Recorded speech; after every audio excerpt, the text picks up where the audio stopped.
Good evening. Welcome to Music Minute. I'm Kevin Barger, the Director of Music Ministries here at Epiphany Lutheran Church in Richmond, Virginia.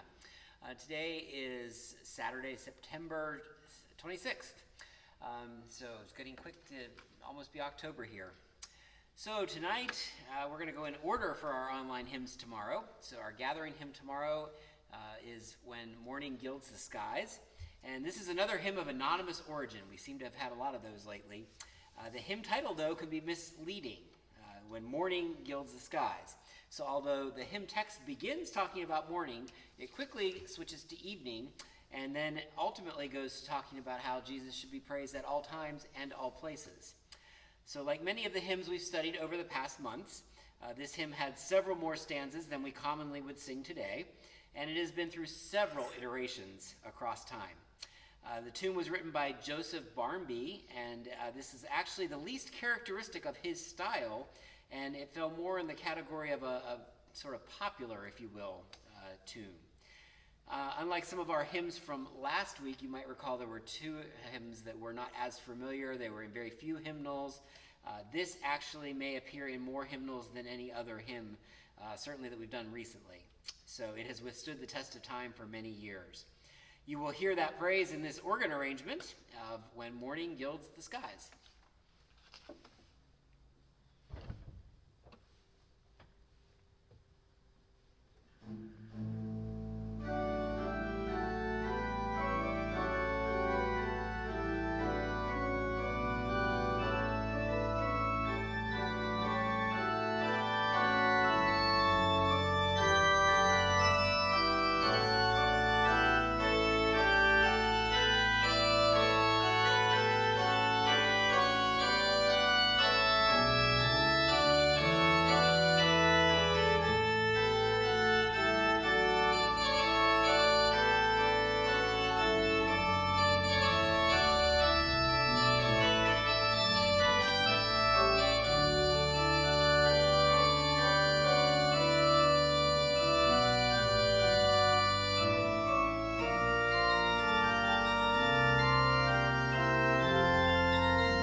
A trumpet voluntary on that, and this is actually a week of trumpet voluntaries.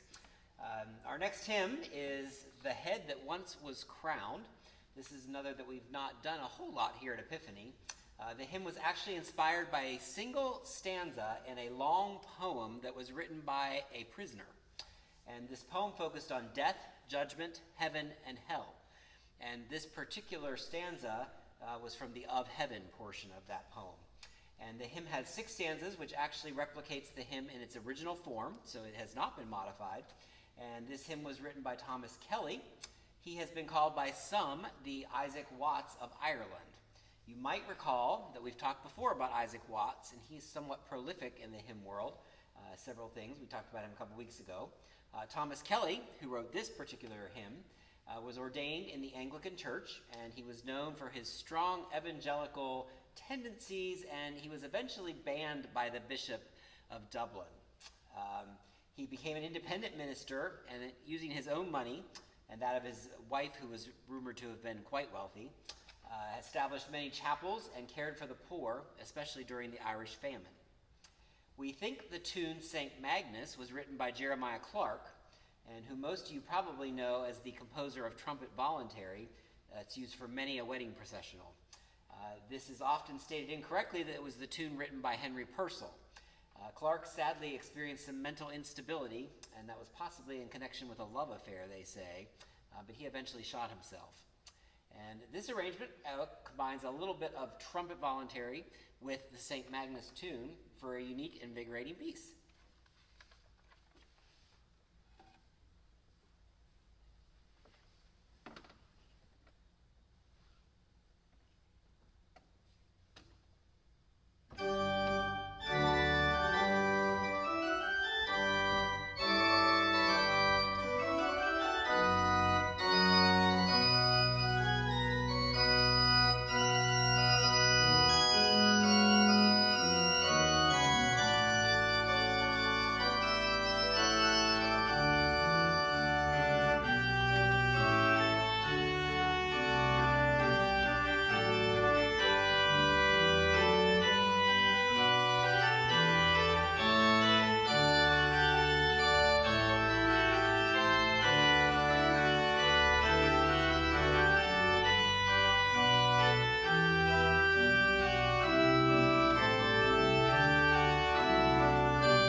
So you might have recognized at least one of the pieces in there. So last but not least, for our sending hymn online tomorrow, we will be doing All Hail the Power of Jesus' Name. And the writer of these stanzas actually came from a family of Huguenots that had fled France and went to Switzerland. They eventually landed in England. And he became an itinerant Methodist preacher along with his brother.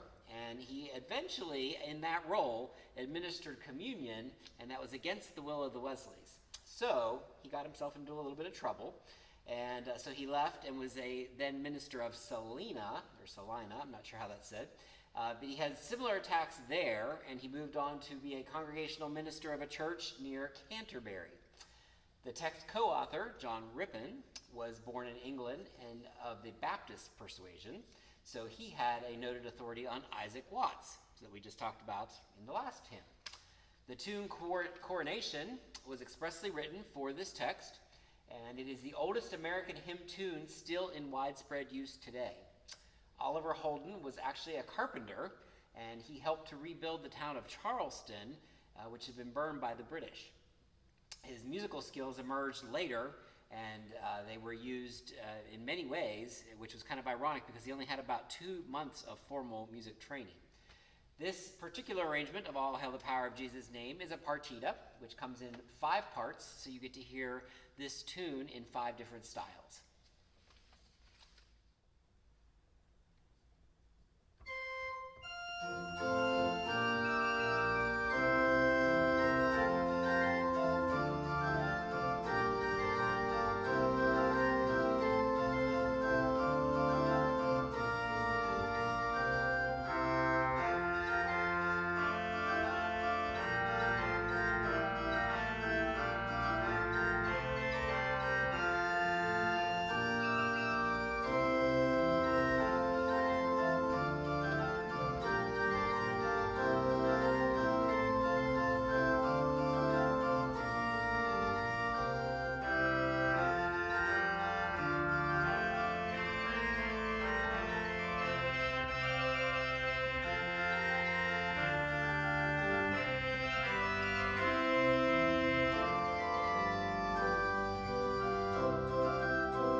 for joining us this evening. If you are joining us tomorrow, our offerings include online here on Facebook as well as YouTube, and that's at 10:30.